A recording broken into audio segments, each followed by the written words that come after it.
Hello again. My name is Jem, and this is my version of Caving Basics. It covers many topics, as well as my history in caving and some things to keep track of and so forth. Early on, I learned that caving is a dangerous and potentially life-threatening sport. It depends on where you're coming from and what you're doing. When I entered the caving community, I realized that it's dangerous because a lot of people speed cave. They go through a cave without looking at all the things in the cave. They want to be in there for a certain amount of time. They don't have the right gear. They don't have the right anything. They don't have water. They don't take care of basic safety needs. They get in, they do their thing, they get hurt, they get out, and they've got bruises and everything. There are different ways of doing things.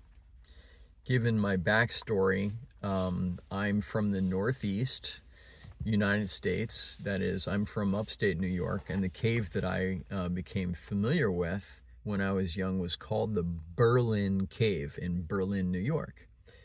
And in that cave, somewhere within the first few thousand feet of it, is carved in the ceiling my grandfather's name, A.E. Hull, back in the 1920s or 1930s when he was involved with the RPI, Rochester Polytechnic Institute field program, and took people there, and or his class went there. That was a long time ago. Since then, I have taken groups, and I worked for a company in the Pioneer Valley of Western Massachusetts, which is where I live, and have taken school groups and many individuals to get over their fears and curiosity and interest in what caves are, to experience the underground world from a different perspective, to slow it down, and to look at time from the inside rather than from the outside. While it's easy to see stonework and stones and so forth outside here, when you're in a cave, you're surrounded by stone. And wild caves, particularly, you're in close quarters with the stone. Sometimes you're right up against it, and there are tight spaces, and there's no reason to panic, and there's no reason to be afraid of it, because it's always been there in the sense of what you know as time. It's been there much longer than a tree, say. You can climb a tree and break a branch and fall down. Going caving, that stone is not going to move. If there is water in the cave, which there is in most caves in the Northeast, it's a solutional cave, and the water is not going to fill the cave because it almost never does. It flows through it. That's why there's a cave. At one point, hundreds of thousands of years ago, it may have been filling that space and been a trickle. And those trickles may even still be there somewhere else underneath you or around you in chokes and different places in the cave. However, the space that's there was created by water for the most part. So those are solutional caves. I'm going to go over fears, ideas, and what caves are. The study of caves is considered speleology, and one of the things that you'll see inside a cave is speleothems, and speleothems are cave features. That is, things specific to the interior of a cave. One thing to know about caving and spelunking, which is what the old term used to be, is that cavers rescue spelunkers. People who go spelunking don't have much experience. They're curious. They go into a cave and they get stuck, or the caving community has to help them out. And as a member of the National Speleological Society, I used to get an annual report of accidents and deaths and so forth as just part of that. and it happens every year. People get stuck, they get lost, they get wedged, all kinds of things because they're not there with the right gear. So it's really important to have the right gear. I go over safety tips, and some of those are really basic and requirements to caving in commercial caves and caving in many of the wild caves, which have been oversought by the Northeast Cave Conservancy in my area, as well as the grottos of each state, grotto being cave space and or hole. And I was a member of the VCA, the Vermont Cavers Association, for many years, and an active member of the NSS, and have a little gold emblem that I was a 10-year member. I was actually more of a 25-year member, but we never got there. And I've been caving since I was very young, around 12 years old. And I remember the first few times I went caving.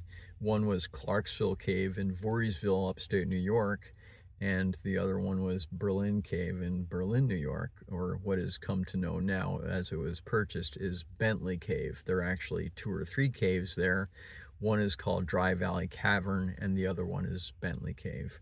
They're both very interesting, and they're both active caves. Active versus passive. An active cave has water running through it, and it's solutional, and it's still being worn away.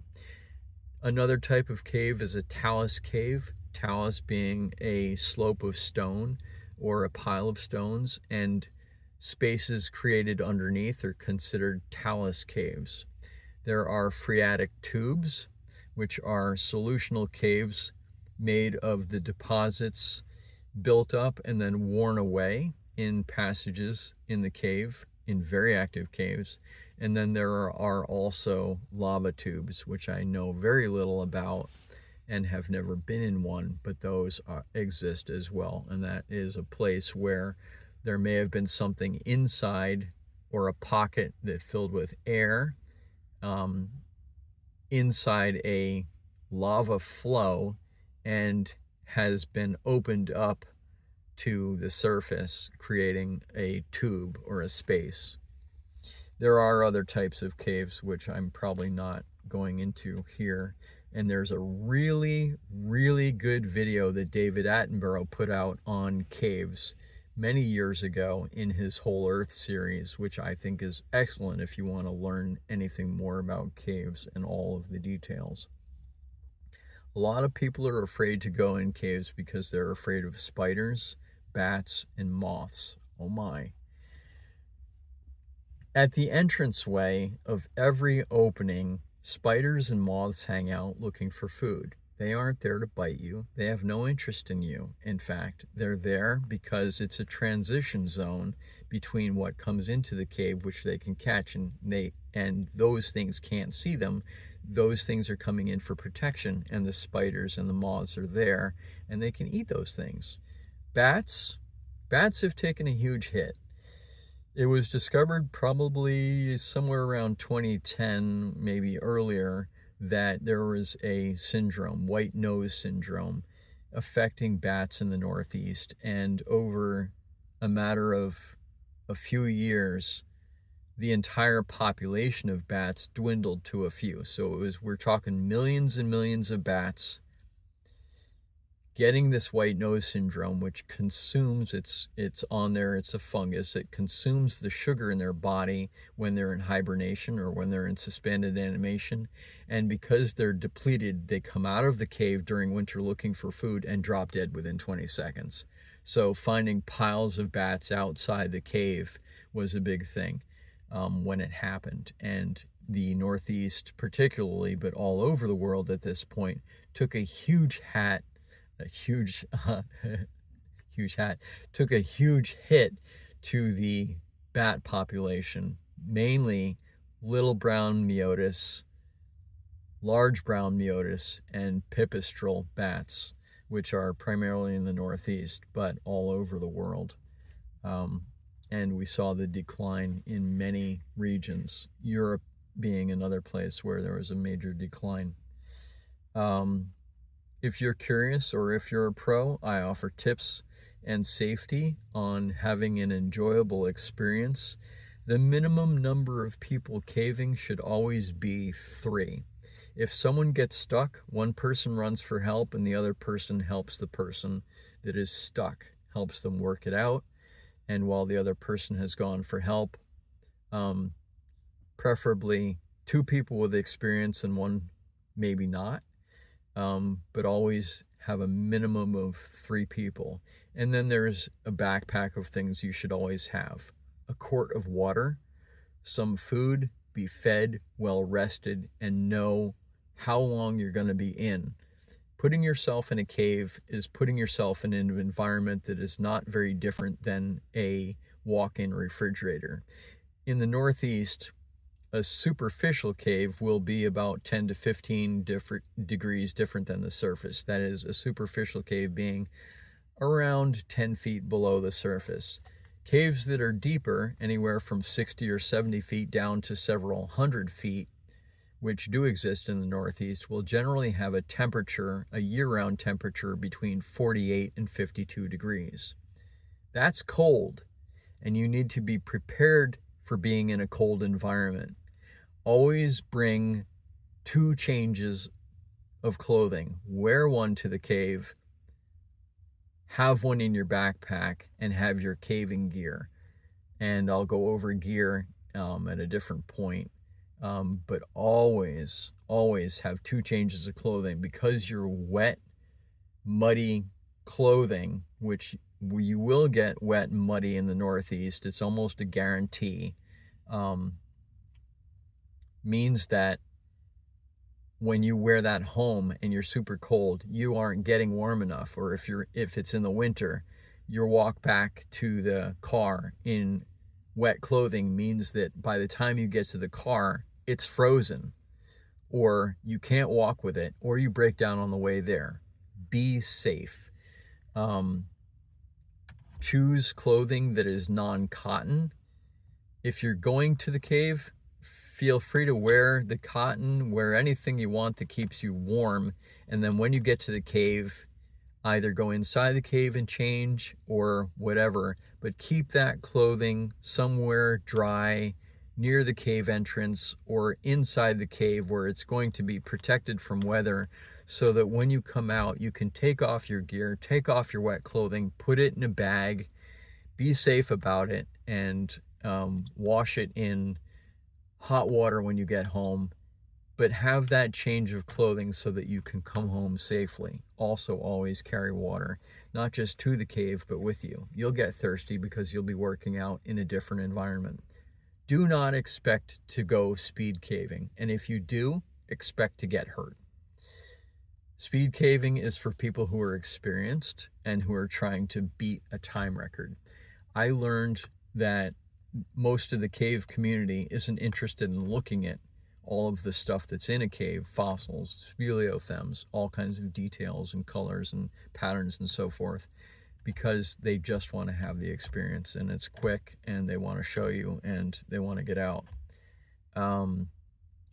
Most of the people that I know in the caving community have seen thousands and thousands of caves, if not much more, and they know caves pretty well and can point you in the direction. However, unless you're avid caver or keenly interested, I'm not going to be able to tap you into the caving community, but only give you caving basics. There is a huge community. I encourage you to look at the Northeast Cave Conservancy as one. There are several caves that they own or manage, properties that they own, at least 15 of them, of various different names, in the upstate New York, southern Vermont, perhaps, and western Massachusetts regions. There are tiny caves that exist in very public places, and there are faraway caves that exist far away from things. And anywhere from a few feet, like Justin's 5-foot pit in the Berkshires, to larger caves, such as Clarksville Cave in upstate New York, which is 4,800 feet long and has several different passages and challenges and so forth. I encourage you, if you're interested, to get in with the caving community and get geared, or get some gear. It's not that expensive, at a place called, I can't remember, but something to do with Karst, which is the German word for cave. Online, I think it's karst.com or something like that. Get yourself some gear, get yourself a suit, which is either made of Gore-Tex or canvas, and is heavy duty and has a couple layers. Get yourself some knee pads and elbow pads. Some of the suits have pockets and some of them don't. They have an internal belt to keep your gear from riding up or down on you. And always have a helmet. If you have a bike helmet, great, decorate it up a little bit. If you have a rock helmet, even more important. But you get yourself a helmet that protects your head really well from getting bumped, because you will, no doubt, as a new caver, bump your head on the ceiling at some point, and damn, it smarts if you don't have it. You'll have cuts and bruises. Lastly, I'll go over different types of caves that I know. And this is, again, all about safety and caving, and less so about the caves that you'll experience and go into. So thank you for watching. Consider subscribing to my channel, and I'll go over more details and what I have to offer as a caving consultant. Thank you.